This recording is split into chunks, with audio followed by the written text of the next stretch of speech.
इसरो देगा चीन को स्पेस से तगड़ा सरप्राइज। चीन के तियानगोंग को अब मिलेगी टक्कर। इसरो ला रहा है अंतरिक्ष में तैरता हुआ घर। नासा से भी उन्नत होगी इसरो की तकनीक। इधर गगनयान को लेकर आई बड़ी खुशखबरी। दोस्तों, भारत अब अंतरिक्ष का बेताज बादशाह बनने की ओर है। पहले भारत ने मंगलयान मिशन लॉन्च कर पूरी दुनिया को चौंका दिया था। उसके बाद चंद्रयान सीरीज की सक्सेसफुल लॉन्चिंग ने दुनिया में इसरो की जय जयकार करवा दी और अब भारत अपने इतिहास का सबसे क्रूशियल मिशन करने जा रहा है, जिसका नाम है गगनयान। इसरो इनकी जल्द ही टेस्टिंग उड़ान करने वाला है। आज इसको लेकर एक बड़ा अपडेट भी सामने आया है, वो भी हम आपको बताएंगे। लेकिन उससे पहले हम आपको कुछ वो बताने वाले हैं जिसने सबसे ज्यादा तो चीन की नींद उड़ा दी है।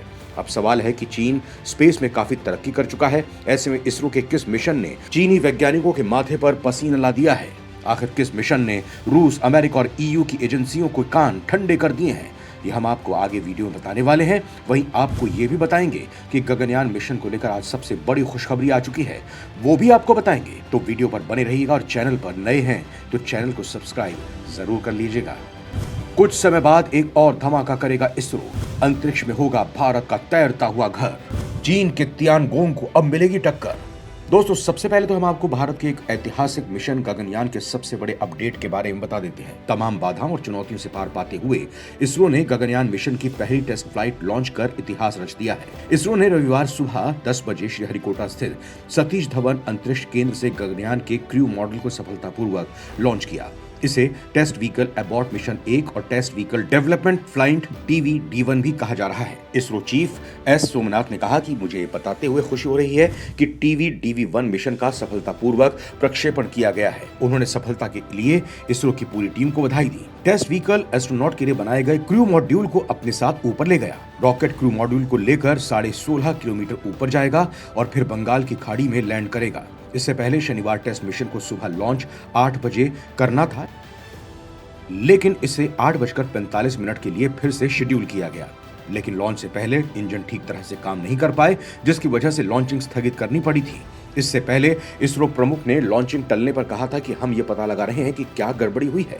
उन्होंने कहा, टेस्ट व्हीकल पूरी तरह सुरक्षित है, लेकिन इंजन समय पर चालू नहीं हो पाए। इसरो खामियों का विश्लेषण करेगा और जल्द ही इसे दुरुस्त किया जाएगा। लिफ्ट बंद करने का समय स्थगित कर दिया गया है। इसी वजह से स्वचालित लॉन्च बाधित हो गया है और कंप्यूटर ने लॉन्च को रोक दिया। हम मैन्युअल रूप से खामियों का विश्लेषण करेंगे। अगले साल फिर से भेजी जाएगी टेस्ट फ्लाइट। इस टेस्ट उड़ान की सफलता गगनयान मिशन के आगे की सारी प्लानिंग की रूपरेखा तय करेगी। इसके बाद एक अगले साल तक और टेस्ट फ्लाइंग होंगी, जिसमें ह्यूमनॉइड रोबोट व्योम मित्र को भेजा जाएगा। एबॉर्ट टेस्ट का मतलब होता है कि अगर कोई दिक्कत हो तो एस्ट्रोनॉट के साथ ये मॉड्यूल उन्हें सुरक्षित नीचे ले आए। इसरो ने बताया कि क्रू मॉड्यूल और चालक बचाव प्रणाली से लैस एकल चरण तरल प्रणोदन रॉकेट अंतरिक्ष केंद्र के पहले प्रक्षेपण तल से रवाना किया गया है।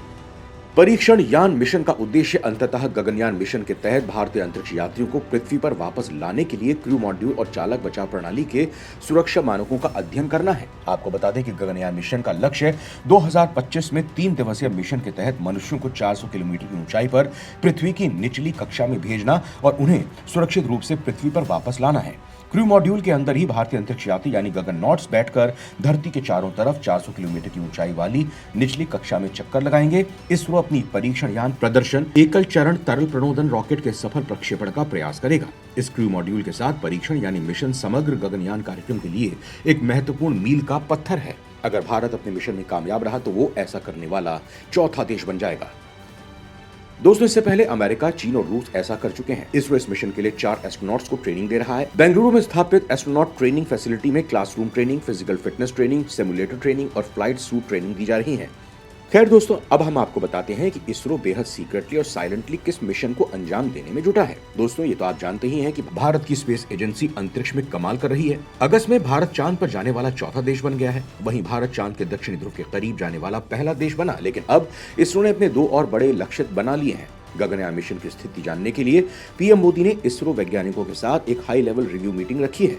वैज्ञानिकों ने कहा कि सब कुछ ठीक चल रहा है। इसके साथ ही उन्होंने 2035 तक भारत के स्पेस स्टेशन को 2040 में चंद्रमा पर पहले भारतीयों को पहुंचाने का लक्ष्य बनाया। यानी ISS की तरह भारत का खुद का स्पेस स्टेशन होने वाला है, जो चीनी स्पेस स्टेशन से भी ज्यादा कमाल का होने वाला है। चलिए आपको इसकी डिटेल से जानकारी देते हैं। आखिर क्या होता है स्पेस स्टेशन? भारत किस तरह से तैयार कर रहा है? यह स्पेस स्टेशन क्या होता है? इसका जवाब आप एक लाइन में समझ सकते हैं कि अंतरिक्ष स्टेशन एक कृत्रिम संरचना है जिसे पृथ्वी की कक्षा में भेजा जाता है और जो वहीं रहता है। दरअसल अंतरिक्ष में कई प्रयोग होते हैं। इन प्रयोगों को करने के लिए लैब या वैज्ञानिकों को रहने की जगह बनानी होती है। इसके लिए अंतरिक्ष में धातु का एक स्टेशन बनाया जाता है जो लगातार धरती का चक्कर लगा रहा होता है। अभी अमेरिकी स्पेस एजेंसी नासा के नेतृत्व वाला इंटरनेशनल स्पेस स्टेशन ISS और चीन का तियानगोंग स्पेस स्टेशन अंतरिक्ष में है। चीन के तियानगोंग स्पेस स्टेशन के 3 मॉड्यूल हैं, लेकिन आने वाले वर्षों में चीन 3 नए मॉड्यूल को जोड़ना चाहता है ताकि अन्य देशों के अंतरिक्ष यात्रियों को पृथ्वी के करीब मिशन के लिए वैकल्पिक मंच दिया जा सके। चीन अपने स्टेशन को तब बढ़ाना चाहता है जब इंटरनेशनल स्पेस स्टेशन कुछ वर्षों में रिटायर होगा।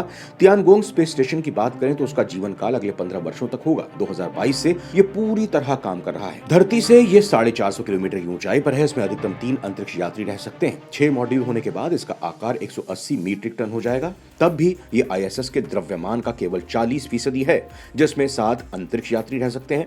ISS पिछले 2 दशकों से कक्षा में मौजूद है और 2030 के बाद उसका निष्क्रिय होने की उम्मीद है। चीनी मीडिया ने पिछले साल कहा था कि तियानगोंग पूरी तरह से चालू हो गया है। इसके अलावा उसने कहा था कि कई देशों को अपने अंतरिक्ष यात्रियों को चीनी स्टेशन पर भेजना चाहिए। ISS को कई देशों ने मिलकर बनाया है, जिसमें रूस भी है। रूसी स्पेस एजेंसी का लक्ष्य है कि वो अपना स्पेस स्टेशन बनाए।